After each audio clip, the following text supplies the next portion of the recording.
Hi, I'm Tyra G, your host of Frankly Speaking with Tyra G.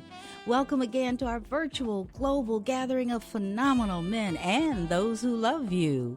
Mothers, daughters, grand and great-grandmothers, fearsome and generous, humble and honest, in pursuit of new possibilities and purpose. You know, here we dig deep and we come up strong. For those of you joining us for the first time, each month we explore a new theme inspired by you. Yes, I said you. We bravely walk into places where tradition has taught us that there's some things we just don't talk about. But not at this table, and no matter how hard judgment knocks, it can't come in. Beloved, here we live beyond the wreckage. Every week we experience, educate, encourage, and empower each other. We share some aha moments and stories that have been left in our pockets for too long. Every week we start where we are.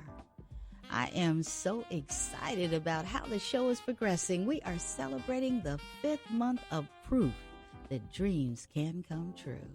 Frankly Speaking with Tyra G is one of my most priceless dreams.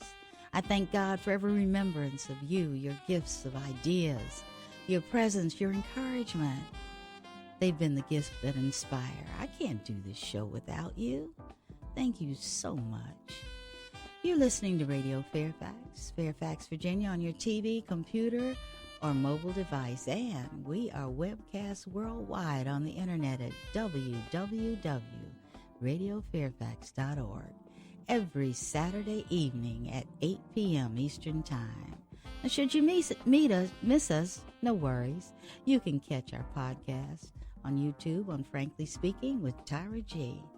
And if you feel like connecting with me offline, hey, it's easy and I would love it. Just email me at tyragarlington.com. Thanks so much for tuning in. Thank you, Courtney Nero, for composing and performing our Frankly Speaking theme, and for naming it I'm Listening. Our theme this month is Legacy is for the Living. And each month I like to share selected words of others related to our themes.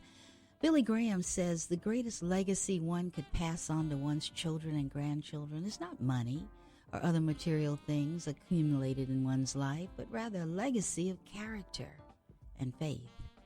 Dara Horn says every person has a legacy.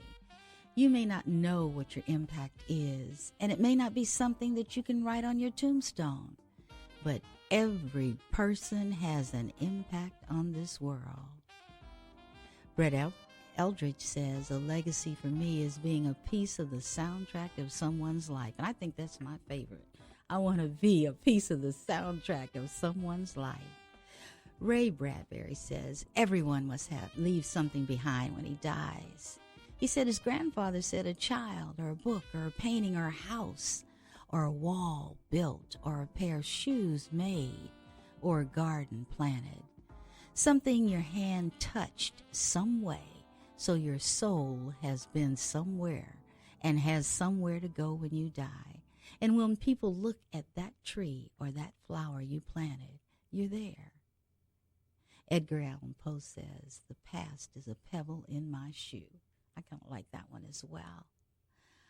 I want to begin, as I do each week, by creating a common thought space about our monthly theme. Susan Bosak is the director of the Legacy Project, and she suggests about life and legacy that it is about life and living. It's about learning from the past, living in the present, and building for the future. Did you know that the best place to plant a young tree is in a clearing in an old growth forest and not an open field? Well, why, Tyra, you ask? I'm glad you did. Ecologists tell us that a young tree grows better when it's planted in an area with older trees. Now, here's the good part. The reason it seems is that the roots of a young tree are able to follow the pathways created by former trees and implant themselves more deeply. Over time, the roots of many trees may actually graft themselves to one another, creating an intricate independent foundation hidden under the ground. In this way, stronger trees share resources with weaker ones so that the whole forest becomes healthier. That's legacy, an interconnection across time, with a need for those who have come before, and a responsibility to those who will come after. Now let me say that again. Legacy, an interconnection across time, with a need for those who have come before us, and a responsibility to those who come after us. A legacy can take many forms. It could be children, grandchildren, a business, an ideal, a book, a community, a home, some piece of ourselves. Our legacy naturally intrigues us.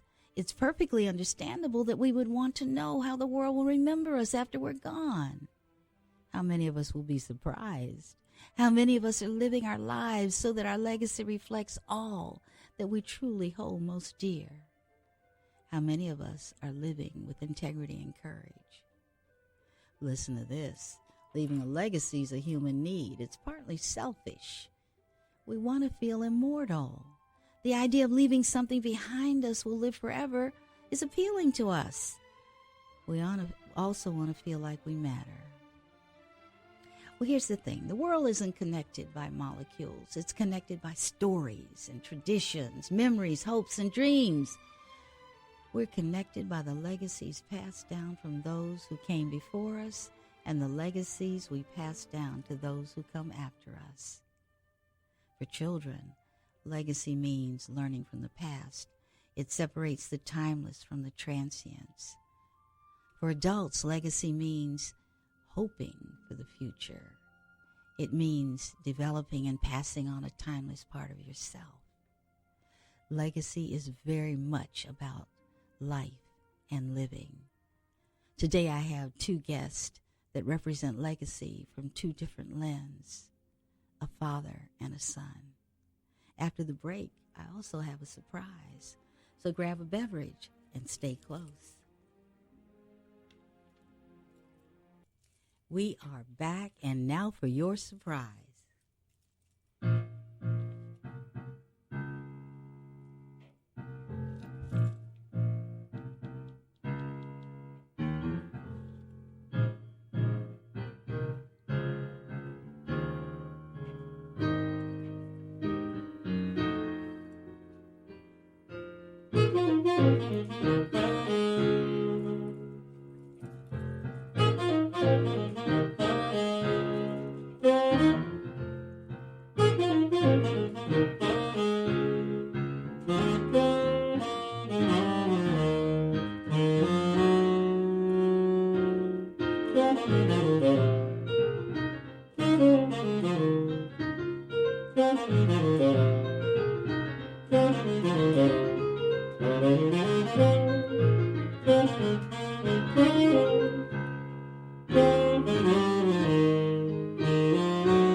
Awesome.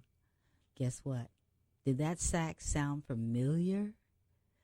That was none other than Mr. Courtney Nero, the wonderful, wonderful guy who created the music that I bounce around to every week. And not only Courtney, he has his legacy with him. his son Asa. I'm going to let them introduce themselves in their own words. Courtney, you want to start? Sure. Thanks, Tyra. Thanks so much for having us on the show. We're really glad to be here today. My name is Courtney Nero.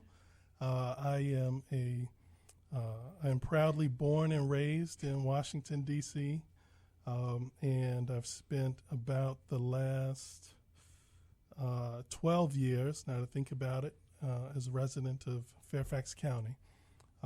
Again, I was born and raised in D.C. and went to Banneker High School and went to college here in town. I have a wonderful family. My son is here with me this evening, and I also have a daughter, Naomi, and a wonderful wife of 20 years, Sabrina. Again, we live in Fairfax County, and, when I was growing up in D.C. and through high school and college, I was really bouncing back and forth between two passions. One was passion for languages, and then also there was a passion for music. So I started playing saxophone when I was a little younger than Asa in 7th grade, and kept going with it through high school and college, playing in the jazz ensemble. Started putting together my own groups, and the Lord has really blessed me over time to play with a number of artists. From 1997 to 2007, I was part of a horn section called Mo Horns, and through that association, I was able to play with many greats in the gospel music field, including Fred Hammond, Richard Smallwood, Shirley Caesar, James Hall, and Donald Lawrence. And then in 2008, I was blessed to release my debut solo CD, which is called Make Me Walk, and it's still available on iTunes. This was a mix of jazz and gospel arrangements, and then some original compositions of my own.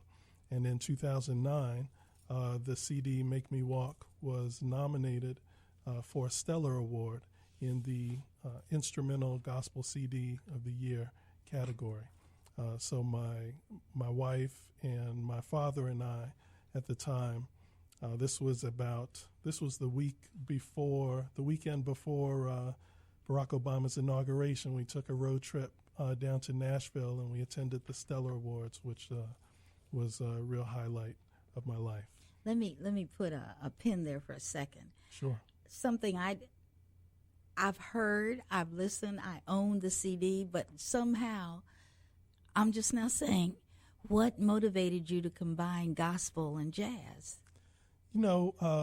I started playing saxophone, like I said, in 7th grade, and was really just playing in concert band and things until about 10th grade in high school. I saw the movie Round Midnight, which starred Dexter Gordon, and it really opened my eyes and opened my ears to jazz, and I started journeying within the jazz idiom. Okay. And both of those, jazz was such a part of my life. When I went to college, briefly, I took part of that time not to go to church at all, and the Lord brought me back to the church, and I realized the need for Jesus Christ in my life. And when I joined my church, my current church, Greater Mount Calvary Holy Church in Washington, D.C., I immediately joined the music ministry, and I often tried to find ways to blend the gospel and sacred music with the jazz influences in my life. So it seemed natural to me when I put the CD together to have some jazz tunes, like there's one song called The Preacher, which is by Horace Silver, a famous jazz pianist, and then put that right alongside my own arrangements of No Not One, for example, which is a familiar gospel hymn. I find them very compatible. Sometimes in church, if I'm not aware, I can transcend to another idiom, which would be jazz, right? Really easily, right? Based on the accompaniment, and Okay. Well, we are monopolizing the conversation. Okay. We need to say, hey, Asa. Hello. I think they need to hear your voice. That was Asa on keyboard, accompanying his dad, and tell the audience a little bit about who you are. Hello. My name is Asa Nero. I'm 15. I'm in the 10th grade. I go to school here in Fairfax County, and I've been living in the area my whole life. Right now, I play drums in the Blues Alley Youth Orchestra, which is based off of the Blues Alley Jazz Club in Washington, D.C., and I play keyboards at our church in D.C., Greater Mount Calvary Holy Church. So I started playing piano when I was 4, and I started playing drums when I was around that age. I think I was 3. And then I played saxophone and euphonium in the concert band in elementary school, and I started playing percussion in my high school last year. Now, I have actually, excuse me, I have actually watched you be in an audience when your dad was playing with his jazz group, and I noticed that you played the table. Yes. Am I right? Yeah. Yes, ma'am. Yes, I thought so. I mean, really into it, and I kept on thinking, pretty soon he's going to move right on over there and sit in the give the drummer some, you know. That was pretty exciting. What does it feel like? We haven't really talked about the fact that Naomi is also an accomplished musician, and in the Nero house, some sessions go on, right? Every now and then, yes. How do they get motivated? Do you suddenly look at each other and say, I feel a song coming on? How does that happen? Sometimes we just we all find ourselves in the basement at the same time, or in the living room where our piano is located.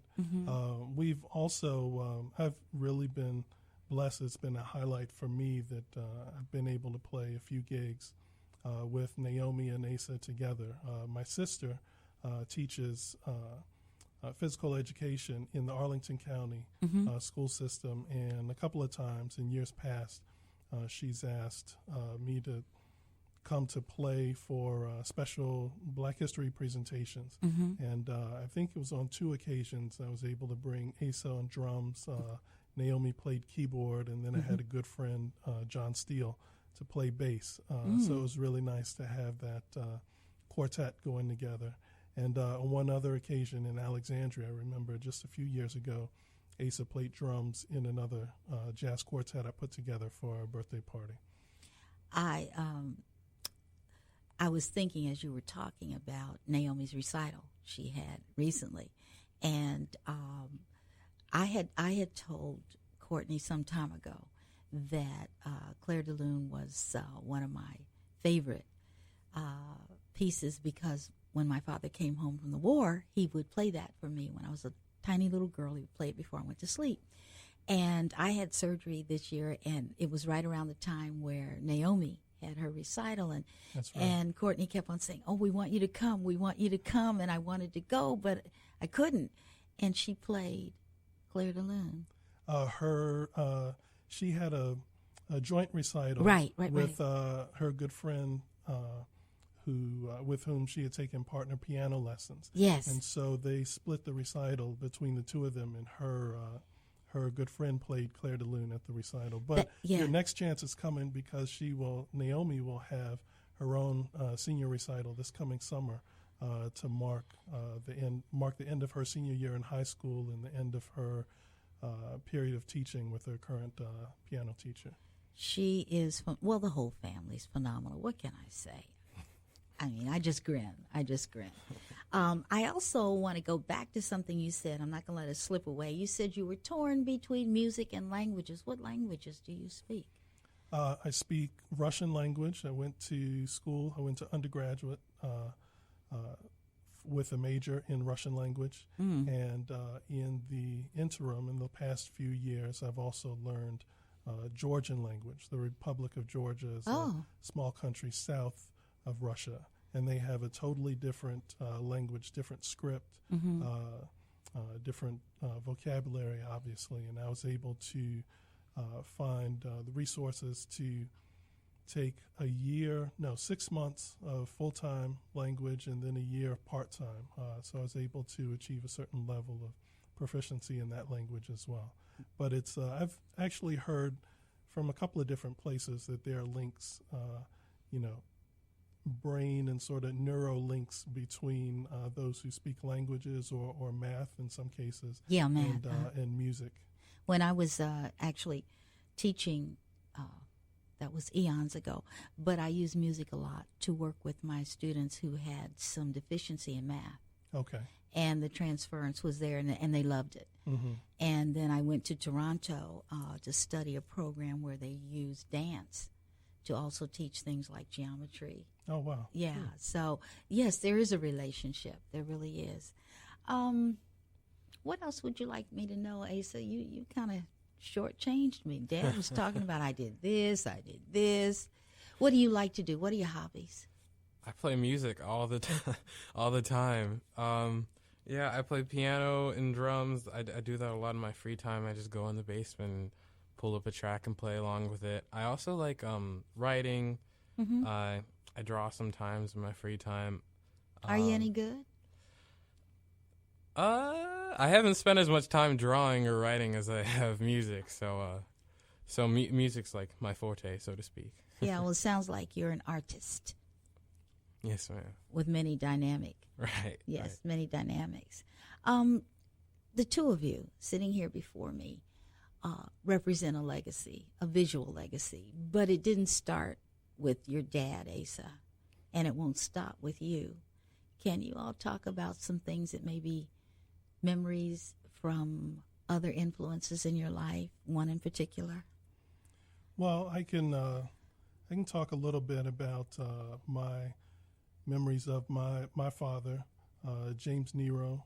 He passed in February of this year, and of my family in general. It's funny, we were discussing briefly before the show, but when I think about it, for generations before, and it really works into the legacy discussion, my family, the Nero family, is really not exclusively, but in large part, a family of musicians and teachers. Mm-hmm. My father played some clarinet and tenor saxophone when he was in high school. Mm-hmm. My mother taught in the D.C. public school system, went to minor teachers college in Washington, D.C. Some of my aunts on my father's side were administrators and principals in the D.C. public school system. My wife, Sabrina, has a love and passion for teaching, and she currently teaches as a professor at Georgetown University.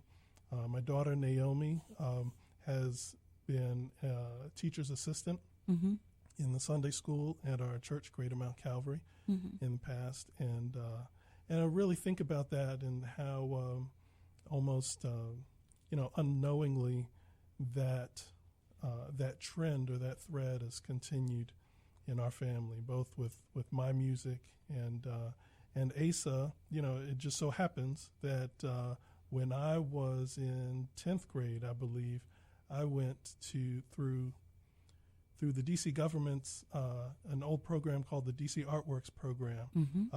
I participated in the Blues Alley Summer Jazz Camp, Mm-hmm. and that helped me develop as a musician on the saxophone.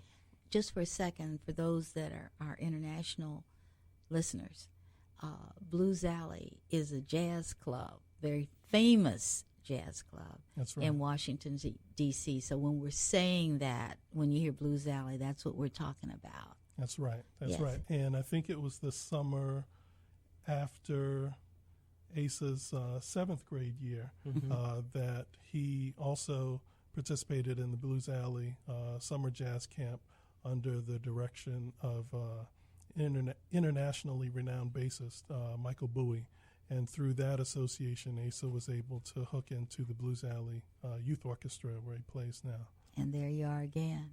I was just thinking, I come from 4 generations of educators as well.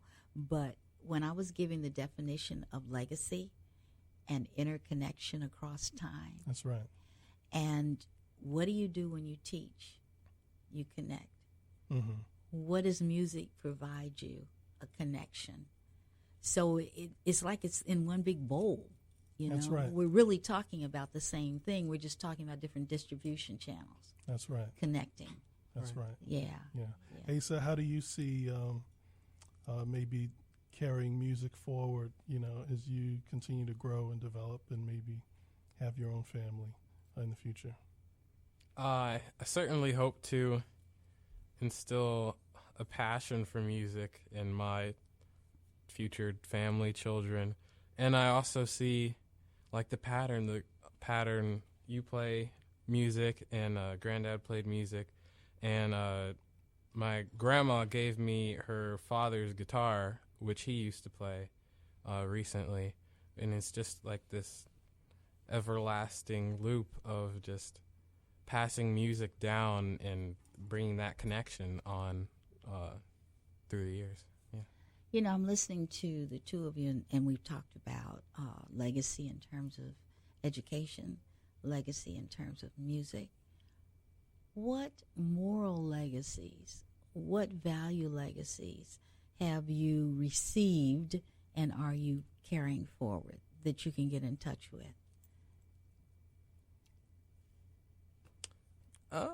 Well, that's an interesting question. I think. What values have you learned from your father? From my father. From your mother? From your grandfather? Patience. Okay. I see that through their parenting. Well, let's stop there for a minute. Give me an example. Well, I don't know. Well, what I've noticed recently is just for me, I've become more of a turtle in the sense of I have like a shell and I kind of live in my shell. Mm-hmm. So like I come home like this, I think this happened today, and Dad comes home and he says, "Hey, and I say, "Hello," and he says, "How was your day?" And I say, "Good." And what did you do?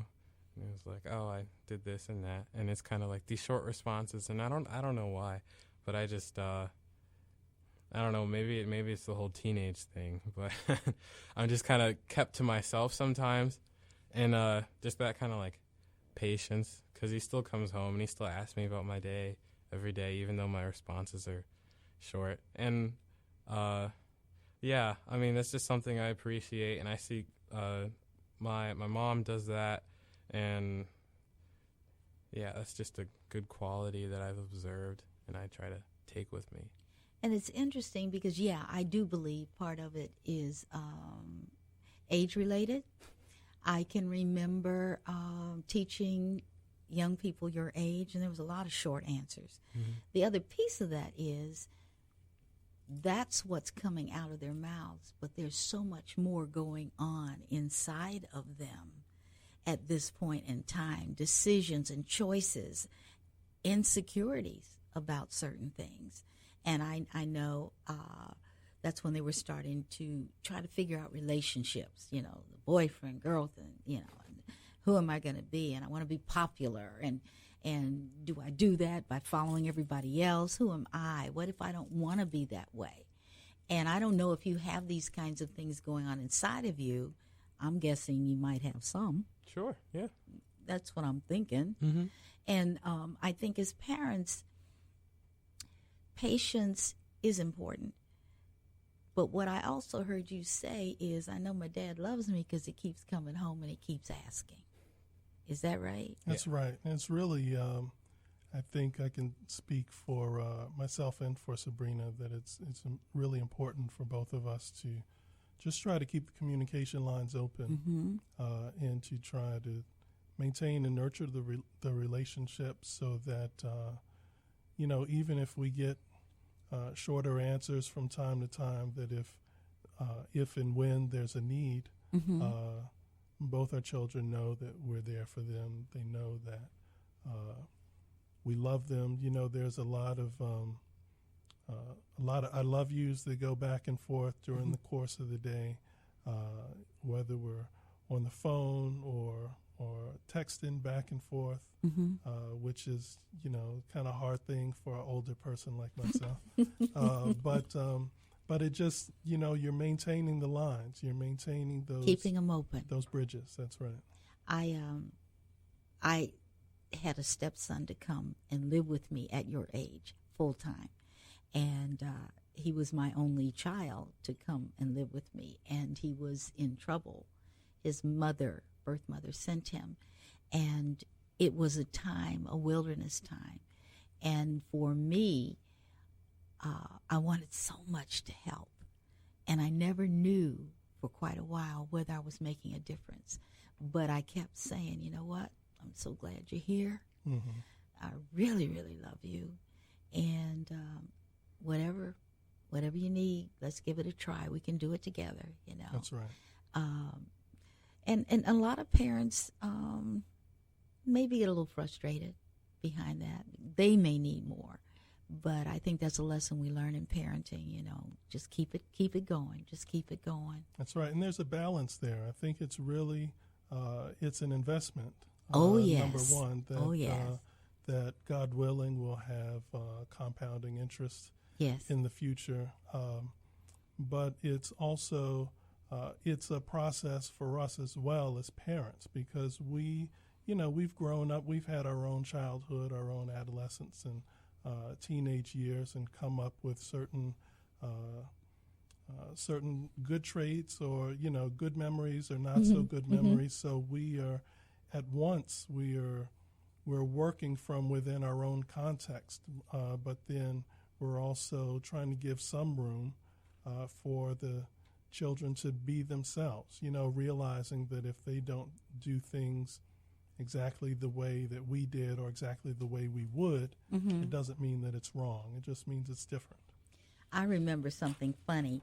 My son was your age, Asa, and he would say, Tyra. I'd say, what? And I'm sure he's going to laugh when he hears this show. I'd say, what? And he'd come up with, this long story, and I would just listen. And he'd finish, and I'd say, and the answer is no. He said, well, why'd you let me go through it? I said, I find it so fascinating, because when I was your age, I was much better at it than you are. And so we would have fun that way, But I just feel so grateful that I had that opportunity, to give it my best shot. And sure. There are times now when I text him every morning. He is 40 years old. I text him some kind of encouragement, not expecting anything, but they're just some days, he says, how much this means to me, or I love you too, or he'll tell me about something going on at the job, or a heartache, or what have you. And I hope we never break that. No matter what, I hope we never break that. What I'd like to do is a quick break. And I hope after that you will play another selection for us. Sure. Yep. Awesome sauce. Great. Here we go.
making us feel like we're dancing again.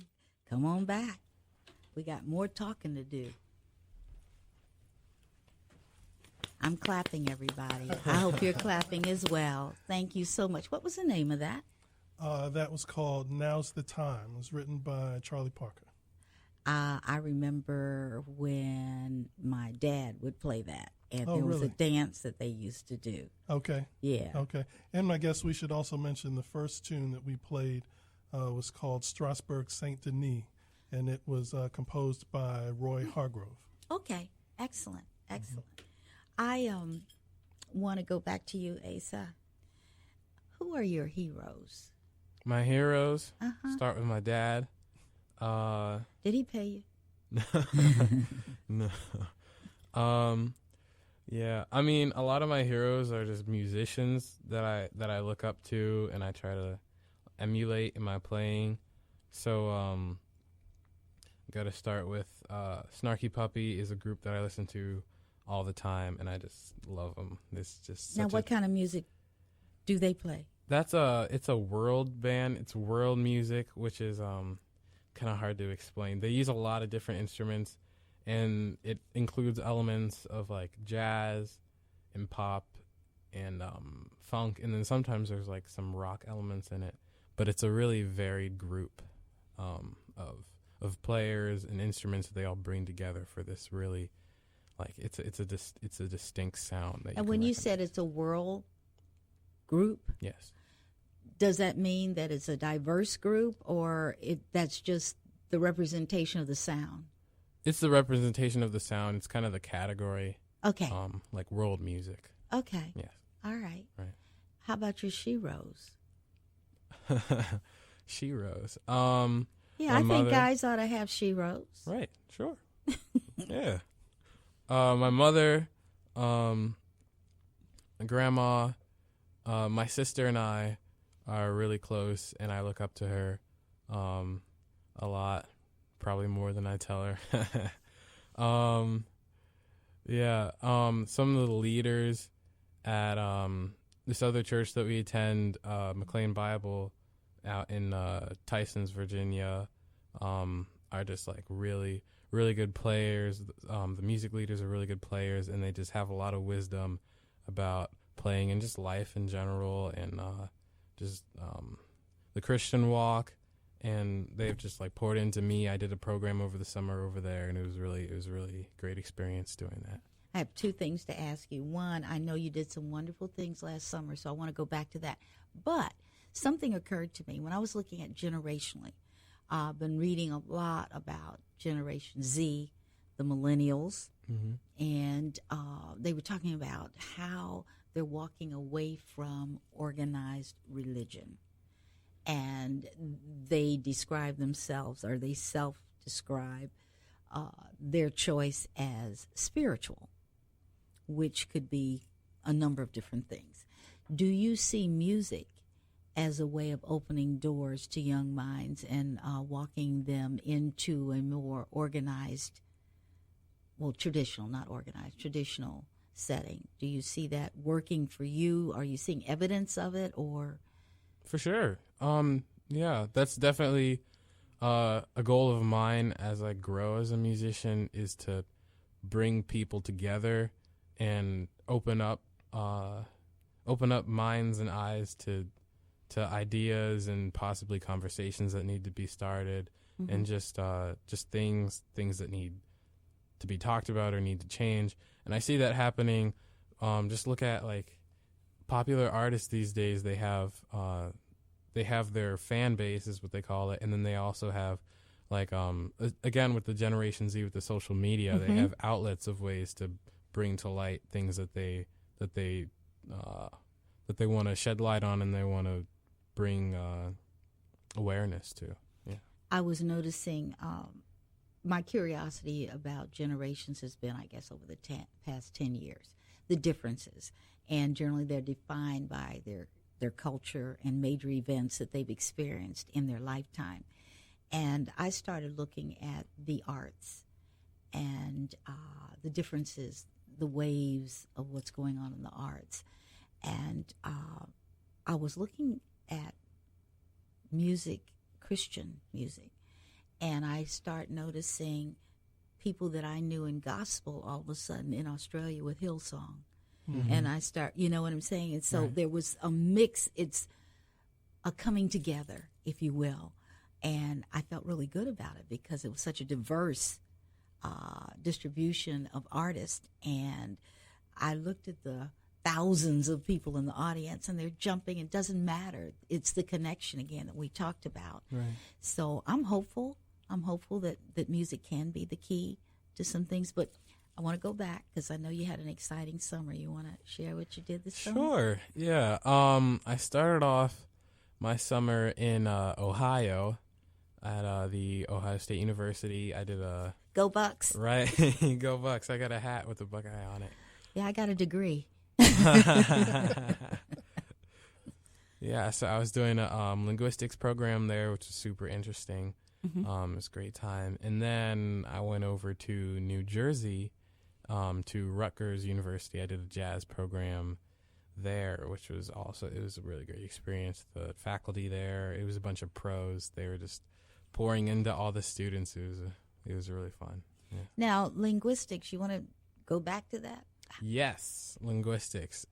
It's something that I kind of, in a way, I could say I discovered it this summer in a different kind of level than I had before. Mm-hmm. It was the program was it was the first program. It was the Summer Linguistics Institute for Young Scholars, and it was all about kind of the breakdown of language, Mm-hmm. and not necessarily the word order or sentence structure, but more of the words themselves. So like the vowels and the kind of movements you make with the mouth that are different with each Mm-hmm. language. So you have like your vowels, your consonants, and you have your syntax in the way that the words are structured with their meaning. So you have verbs, and you'll have like irregular verbs like to be, Mm-hmm. like I am or I was, and those are added to the words in different ways in different languages,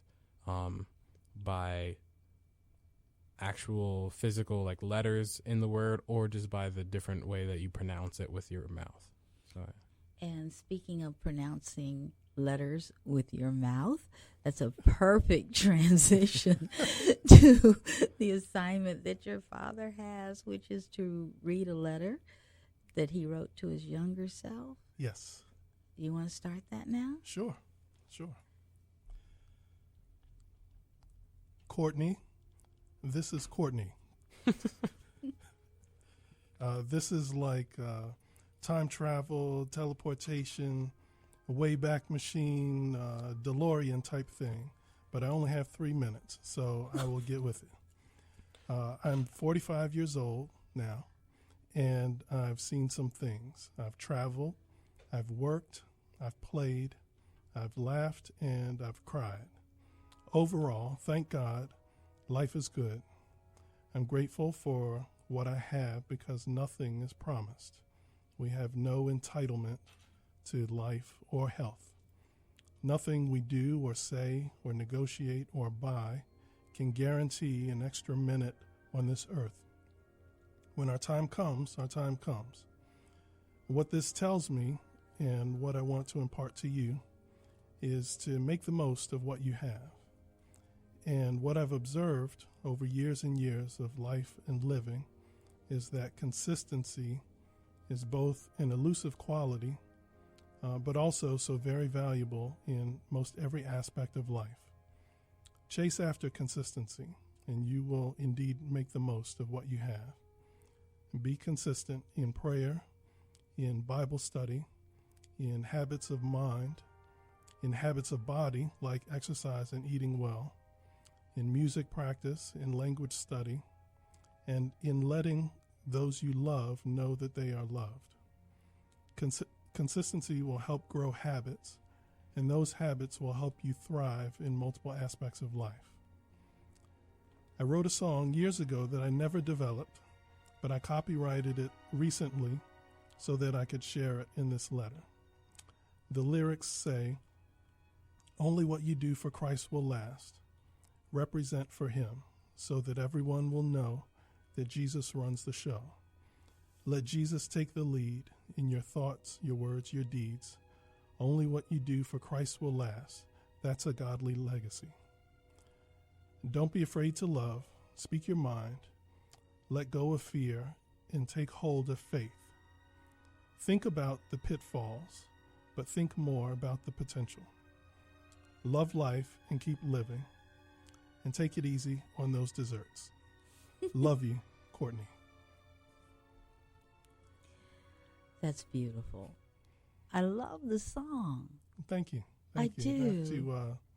Have to get it on wax one day. You will. I know will. you will. This has been a delight, both because I know you. I've known you for a few years now. I have enjoyed your spirit and your gift, Courtney. Oh, the gift of the theme song. Thank you. It was a pleasure. surprise. It was a surprise, and and everyone loves it that hears it. Thank you Praise for God. that. We have a couple of minutes. I like to leave our listeners with what I call a spiritual doggy bag, some words of encouragement, empowerment for the times when they're sitting up saying, I'm tired. I am tired of being tired. So Robert Frost says, the best way out is always through. Truth be told, happiness is not the absence of problems, but the ability to deal with them. Imagine all the wondrous things your mind might embrace if you weren't wrapped up so tightly around your struggles. Always look at what you have instead of what you have not, because it's not what the world takes away from you that counts. It's what you do with what you have left. I want you to know that you've been listening to Frankly Speaking with Tyra G. My guests again have been Mr. Courtney Nero and his wonderful son, Asa. I want you to thank you for stopping by and to remind you, your exercise. Remember the 2 times you brush your teeth and look in that mirror, there's something the mirror's not going to tell you. You have to tell you that you are worthy. There is nothing that happened in your life that won't matter. Refuse to be refused and treat yourself like someone you love. I'm going to have Mr. Tony Walker take us out on the piano version of our theme song. I look forward to you. Same time, same place. Your seat is guaranteed. Be well now. Bye.